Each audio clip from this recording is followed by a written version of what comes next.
All right. I just sent her the new one. We're assholes. Yeah. I just sent her She's the new taken one. time out of her lovely morning just for us. Yeah, Wayne Chambers says women can't do anything right. Yeah. How much do you want to bet this is me? Yeah, I would put money on it that it is actually your fault. I bet you if She's an esteemed podcaster. Yeah, I could change an audio setting. Here, audio settings. I think we're good here. Speaker, Roadcaster. This, that, optimized sound, Zoom optimized audio. Chrissy, how are we now? Hello. Perfect. Is that better? Oh, much more. It literally was just an instance of unplug it and plug it back in. We're sorry. That is what I did. I unplugged it and plugged it back in. Yeah. How are you doing?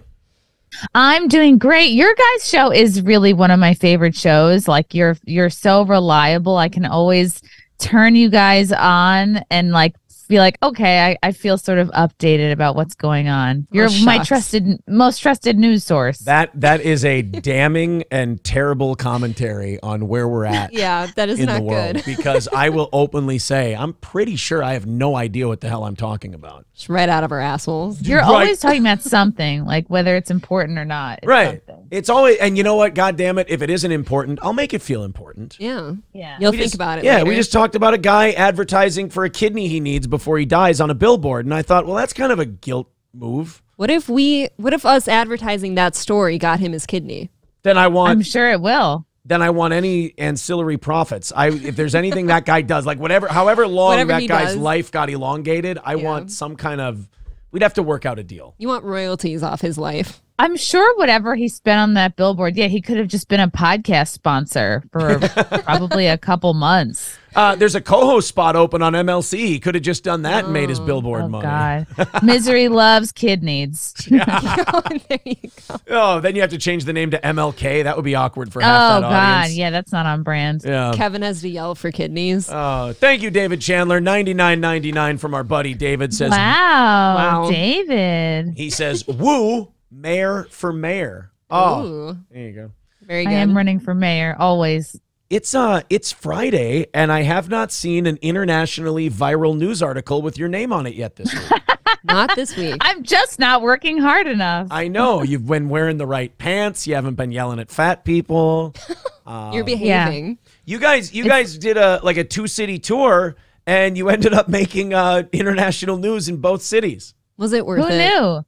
Who knew? You only had to, all these comedians going on these 15-city tours, and it takes up 6 months. Yeah. Who has time for all that? Let's just go to 2 cities and do what we can. Yeah, the first one was in Las Vegas, which it had to be fun doing a show in Las Vegas. That had to be. I love Vegas. It's the perfect. We were there 5 days. People say you can only be there for 3 days. No.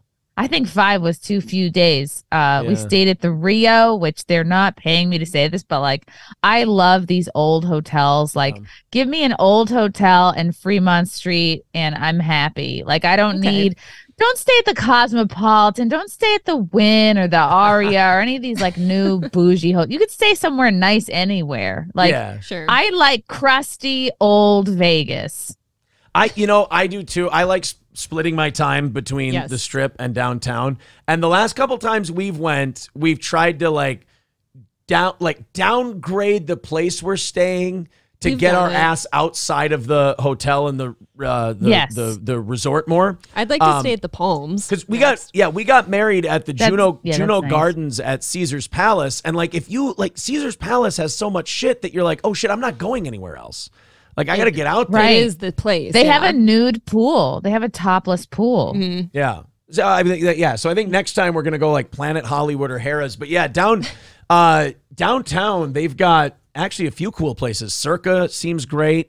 Circa's fun. Go Circa's get a drink and hang out at Circa. You don't have to like necessarily stay there. Yeah. You can go to their pool for like $20 without staying there too. Yes. It's really great. Go stay somewhere shitty and then just get day passes to these other pools. Exactly. Even the Strip, like they've got some old school place that still have that kind of old school feel, like the Flamingo. Flamingo for sure. You go in the Flamingo and you're like, oh, this is a little trash bucket. I like it. It is. Yeah, that's what I loved about the Rio. So we were trying to keep that Rio feeling going onto to the airplane. Yeah. But someone wasn't having it. So You guys looked great. It was very confusing. Yeah. we felt great. We were having a great time. We were having our Trulies, our pre-boarding Trulies.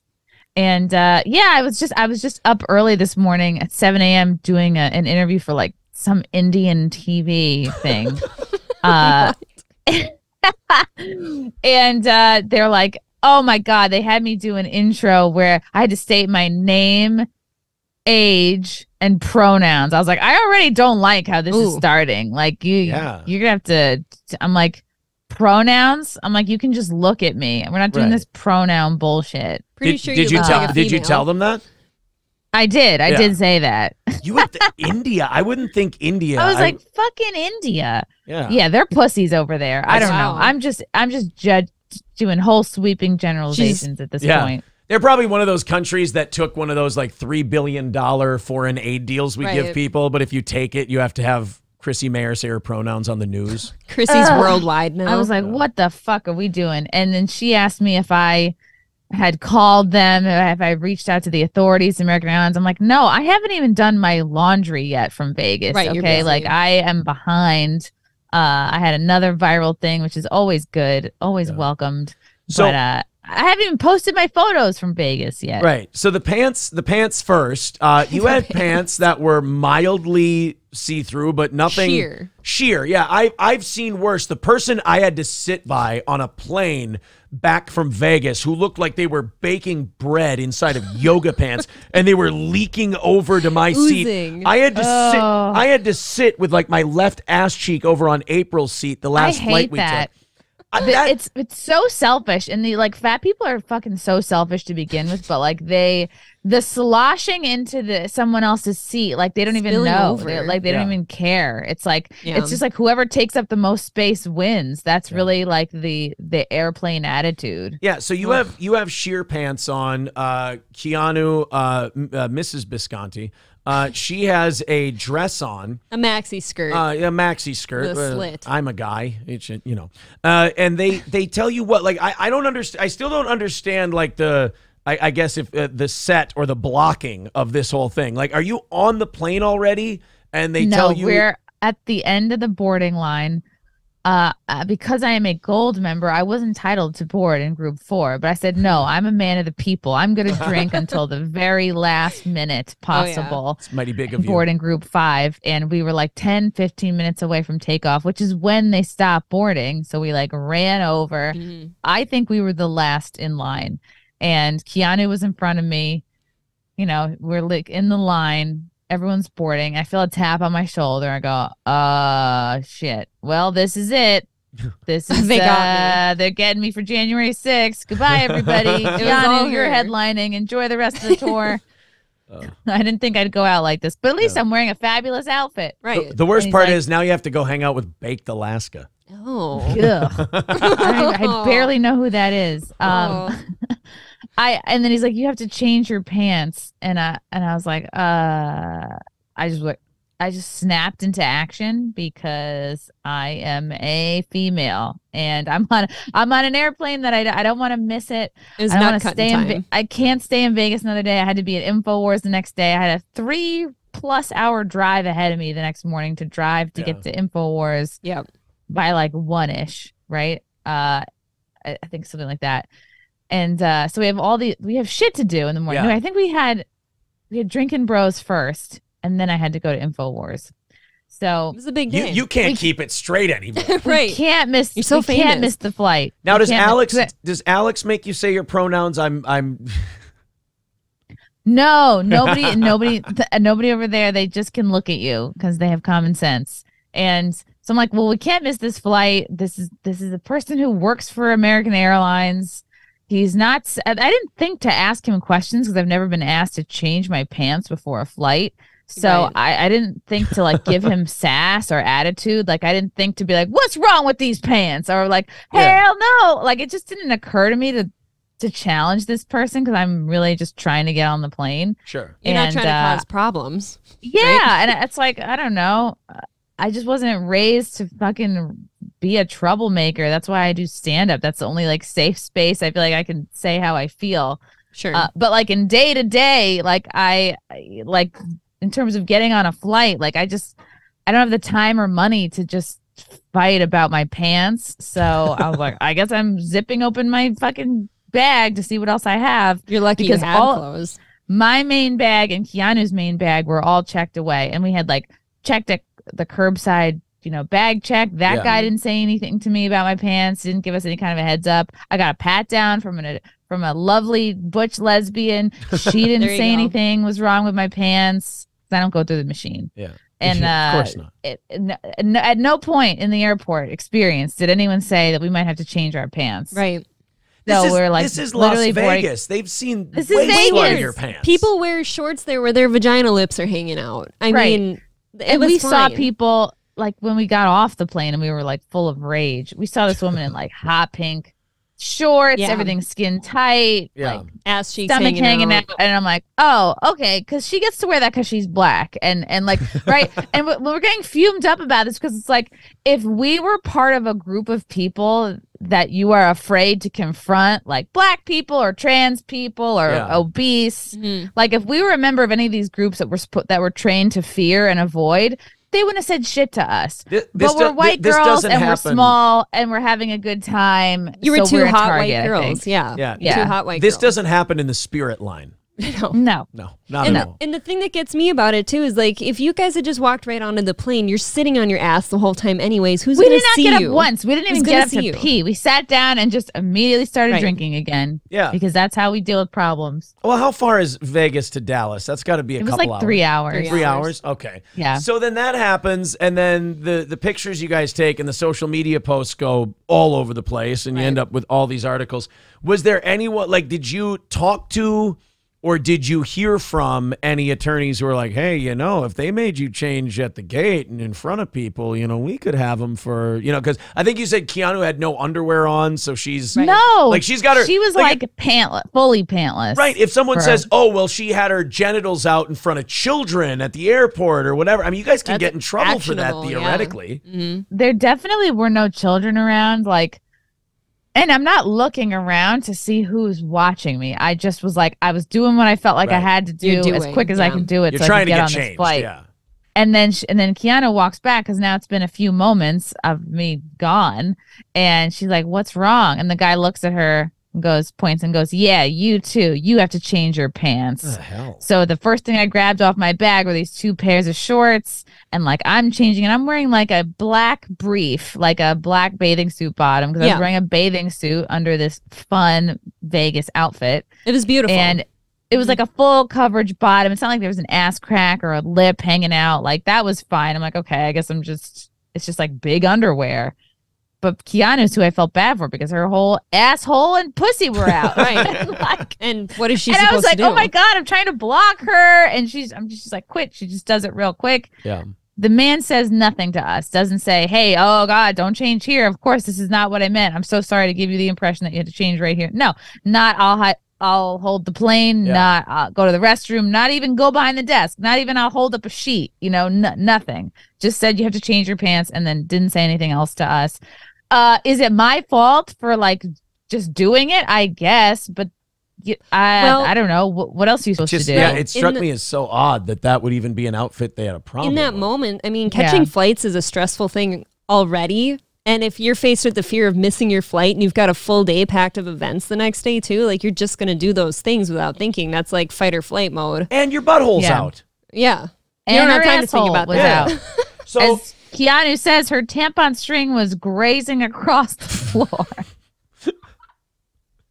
Maybe. God bless her. I don't know. I mean, that's so funny. Well, that's her traveling tampon. She didn't know she had to watch the length of the string. It's not supposed to come into play. She's like, I would have trimmed it. Right. She didn't clip it that day. If I would have known, I'd have given it a little snip. Oh. I would have done an OB. Was there any thought of any kind of legal representation for this or no? I've reached out. I reached out to Nick Ricade. I reached out to Robert Barnes just because I know them both personally. And I can't imagine this is at the top of anybody's to-do list to look into. And I know nobody at American Airlines gives a fuck. So, and it's like, do I have time to sue somebody else right now? No. You're busy. Yeah, it's like, it's It's just I mean, I could write another. Oh, that's why I brought up the Indian TV. She was like, "Oh, you should call them. You should write another complaint letter." And I'm like, all right. Yeah. I guess I could, but I know nothing will come of it. You guys did complain publicly on Twitter, and they did reach back out to you, but did they like comp you guys anything for your troubles? No. Really? No, the poor flight attendant who we were regaling with the story was like, oh God, that sucks, and just gave us a couple of free drinks. But that was it. And we were trying to explain to the woman sitting next to us the story. We're trying to win her over. We're offering to buy her Hennessy, and she just was sort of putting her head down. It does surprise me that, like, as an airline, they wouldn't want to make something like that right so that you didn't go and sue them or something like that. Like, if you were to be that person, but. I don't know. I'm sure the argument would be like, well, you voluntarily took your pants off. But I'm like, your fucking job is customer relations. Like, once you say to somebody, you have to change your pants, and you say it like that with urgency 10 minutes before the flight takes off, it's like, you're now in charge of that person. Like, your job is now to, like, look after them and make sure. I could have been fucking retarded. You know what I mean? Maybe I am. Your job is to, like, make sure that person, like, understands what you meant and get them through, even though, like, in their mind, maybe I did something wrong, but like, your job is to correct somebody in the best way possible because it's customer service. You want to make sure they have a good experience and fly you again. Like, there was none of that. They should have had a woman telling us to take our pants off. If a man does it, it's inherently creepy. Yes. And we should have been told where we could do it, because if not, if you're given no information, it makes you feel like you have to do it right then and there. It's urgent. Scares you. Well, and then if law enforcement gets involved, what are you supposed to tell them? Hey, I thought you guys were here to pick me up because I was at January 6th and I'm late to get to Alex Jones's place. Right. I need to go to InfoWars. We found her. So after that, you go to Dallas, and then you made fun of some pigs. And then you got all kinds of articles written about you on that one. And they weren't all negative and they weren't all positive. You kind of, it broke down kind of among, you look at the publication and they all covered it exactly the way you thought they would. Like, exactly the way you, like if it's Slate or something, it's transphobic comic bullies overweight people. And then if you go to Fox, they're like, national hero, shames. Brave hero, Blocks table. We thank her for her service. Yeah. And as a comic. So talented. Yeah. And as a comic, I'm sure you're just thinking, well, no, I had some hecklers and I dealt with them. And honestly, in terms of like dealing with hecklers, it wasn't even close to like the meanest way someone could be treated. Like, you were, in fact, pretty patient with them at first. No. Yeah. You don't see me going to a place of you're going to die alone. I think I did say something about going home to feed their cats, or they're going to go order DoorDash. But like, I didn't go as hard as I could have. I just was like, just saying whatever was off the top of my head. Right. Yeah. You did make restraint. You did make the harpooning joke, but that was just because you were concerned for their safety. Of course. I just wanted them to get home safe. Yeah. Nobody likes a harpoon in the neck. It's and it is that season. So right. If there's any Japanese people outside, you never know what's going to happen. So it's not safe out there for women alone these days. No, it's very dangerous. So other than that, though, the Dallas, the Las Vegas show, the Dallas shows, they all seemed like they went great. Killer. And I don't think you could have done much better for yourself publicity wise. Yeah, I definitely wasn't expecting like 2 bangers within 2 weeks. I was like, I can barely get over. Like, we thought Keanu getting Gino's name tattooed on her hip would be the craziest thing that happened. Yeah. This is so wild. It was just the craziest thing that happened that day.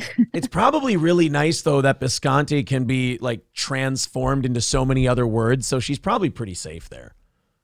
Yeah, she could, if it goes south, there's a lot. She could make it say Biscotti. She could. Biscotti. Biscotti's the easiest one. Yeah. That's probably the only option. You fix it. There's or like, also, they can make it say like beans on toast. I don't know.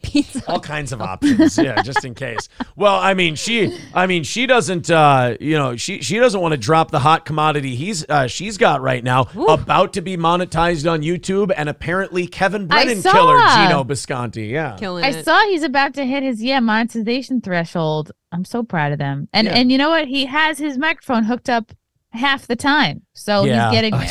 Oh my God. Thank you for saying that. Honestly, Chrissy, when he comes here in August for our anniversary show, I might just give him my Rodecaster and just go, Christ's sake, just use it. Fix it. He has equipment. He has a Shure microphone. He just doesn't check the settings. Oh. Honestly, yeah, he has a good show, but the audio cutting in and out really is painful. What you have to do, which I'm sure he's doing it from a laptop, is like you have to recheck your settings every time, because if not, the default microphone setting on his computer is probably his laptop microphone. It's taking over. And unless you go in and make sure that that's correct, it's like, okay, now you just have like a $400 prop in front of you. Right. Well, he's got to get some kind of board with some EQ stuff on it too, because Gino bounces around so much. He needs sound effects. He just needs like something that'll moderate the volume better, because he bounces around and he's so jumpy. He does get off mic. Yeah, you'll get like no sound and then lots of sound. He needs a producer.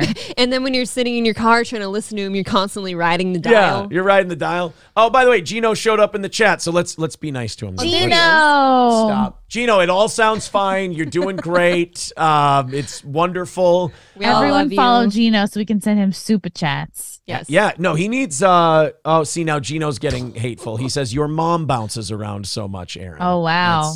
Jeez. It's really nice. She's battling ovarian cancer, Gino. That's very sweet of you to say something like, no, I'm just kidding. It's totally fine. Even if she it's not really a battle. Fuck it. Yeah. So yeah, Gino's just about to be monetized. I don't even think he needs subs. He needs like 200 more viewing hours. Which, yeah, if he has 200 people on a stream and he does an hour stream, he's good. So everybody watching today, watch Gino for an hour, and we'll get him there. Exactly. Oh, and Keanu just fired up her show too, Keanu Cast. Yeah, you were on the first Keanu Cast. Mm-hmm. Keanu Cast. I'm so excited. Yeah, I'm like, you got to do this, Keanu. You got to ride the wave.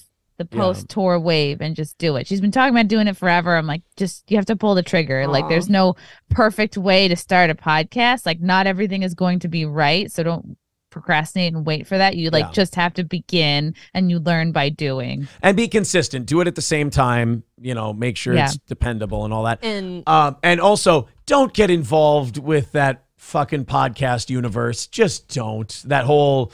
the Kevin Brennan, Bob, and all that. Just leave it. It is like a human centipede of drama. Like, I'll try to like understand what's going on, and I'm just like, this is like thrice digested crap. Like, it's not even interesting enough to follow. Yeah, like, and like, no offense, they're all talented comedians, but like.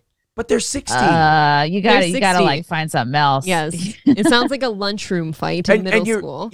And you like, like you said, they're all talented, and you like some of them, so you just want to grab them by the shoulders and scream, "This is not sustainable. You can't keep this going." You're killing yourself. It's not sustainable if you want an audience larger than the same 15 people. Right. Like, if you want to appeal to more than it, like, you're just making yourself very small by limiting your audience to people who follow compound media specific universe drama. Like, you're just keeping yourself small. Yeah. So, by the way, Gino, not talking about you. Yeah, leave that to Gino. Gino, very fine, good at totally it. Fine. You know what, Gino? Evil genius. Gino is great. It is funny to watch Gino on In Hot Water try to drag Garrett and Steve down talking about that stuff, and to watch their faces just go blank and go, no, I don't. If I never hear the words Ray DeVito ever again in my life, I will be thrilled. Or Writers Guild. Yeah, or Writers Guild. The Writers Guild. There's a writer's strike. Do you not sense that, and now I'm going to do my best, Gino, do you not sense that there's a lot less people sympathetic towards them this time than there was like 10 years ago when this happened? Like, people just don't seem to give a shit. People are over it. I don't sympathize for the writers, because I'm like, oh, where were y'all? Like, they were among the first actually to sign off on the jab mandates. Like, they were all for it. They didn't care that like people were losing their jobs because they were being forced to take the experimental drugs. So it's they didn't care about that. They didn't care. They didn't protest against the woke diversity requirements that are creatively incredibly stifling. They don't seem to care about that. They're like, and it's like, oh, well, we need more money. Well, sorry, you don't have my sympathy, but like, good luck. AI takes your job now. Yeah, and they wrote like the James Corden singing to the Fauci flag song and like the dancing vaccine needles and shit. It's like, yeah, there's so much of that now where people are looking at stuff and going, yeah, I'm sorry, but all the things you're asking me to have this sensitivity and sympathy towards, the last 3 years have completely wiped out any of my give a shit for any of these things because we're so manipulated and played with and toyed with, only to be told after it was all over, no, I guess we didn't need to do all that shit to you guys. Right. It's like, it's like there are some good people that are writers, of course. Like my dad was a Teamster and worked in New York City on films and TV for many years. It was literally the only thing that might, like, it was without that job, they couldn't have afforded to put the three of us through college. So I'm like grateful to that. Like my dad he worked to help like clean up fucking 9/11 after it happened. And like those unions like weren't paid for weeks. But like very grateful for that. But at this point in 2023, yeah, like post pandemic, like even though there are good people that work in these industries, like the sympathy and the care for celebrities is like at an all-time low. And unfortunately, the crew and the writers are all lumped in with that. So people are kind of just really over it. Yeah. And it's amazing how much like entertainment change. We don't realize because we're living in it, how quickly it all turned around. April and I were watching an episode of Law & Order SVU from like not that long ago. Like Christopher Maloney was on there. So that'd be like 10, 15 years ago. Yeah. And they're tranny this, tranny that, the freaks and this and that. You're like, wow, this shit turned around real quick. This was a mainstream Hollywood show. And they're just throwing that shit out there. And you're like, wow, I never thought I'd get to the point where things were so sensitive. I'd say, oh, man, you could never make Law & Order SVU nowadays. You'd be fired instantly. Wow. Yeah. It's because people are not being honest. Like the honest content is coming out of YouTube and coming from independent content creators. And it's just like the public's patience has run out on mainstream news and mainstream entertainment. Yeah.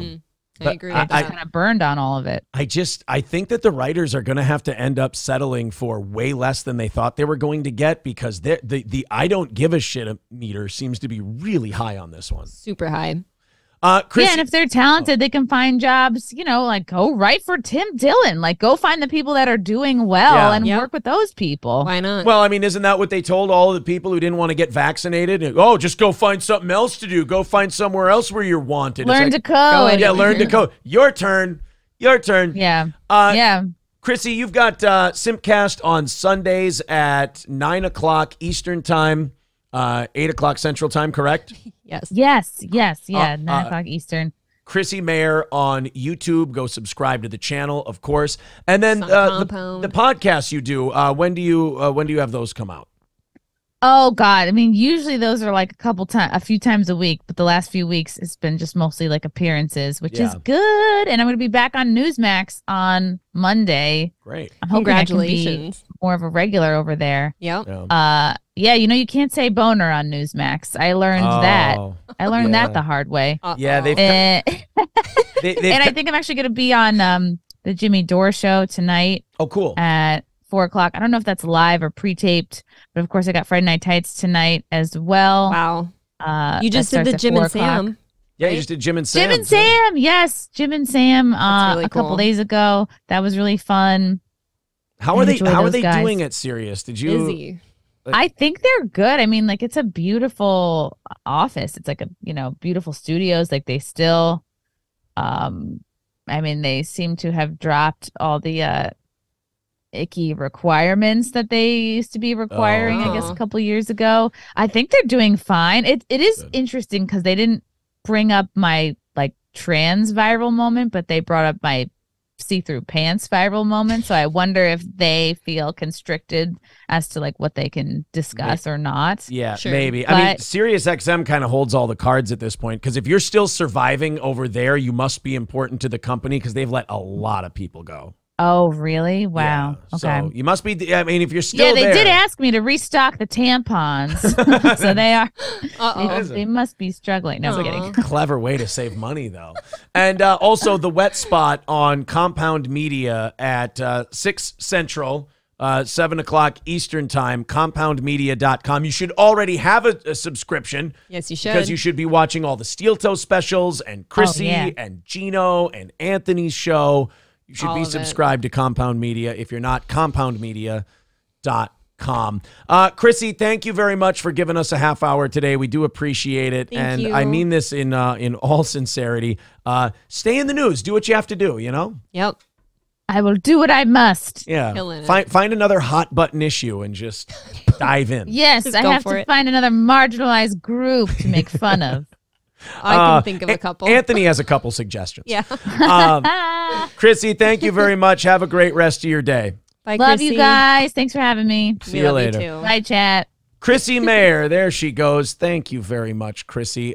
We have, oh shit, we are out of time. Yes, we are. We're done for today. Damn. Done for the week. We're done for the week. Oh, thank you Nice. guys so much for your generosity. Again, David Chandler, Deranged Lunatic, a.k.a. DL with 199. Oops. He says, good morning, Chrissy. Thank you for last night.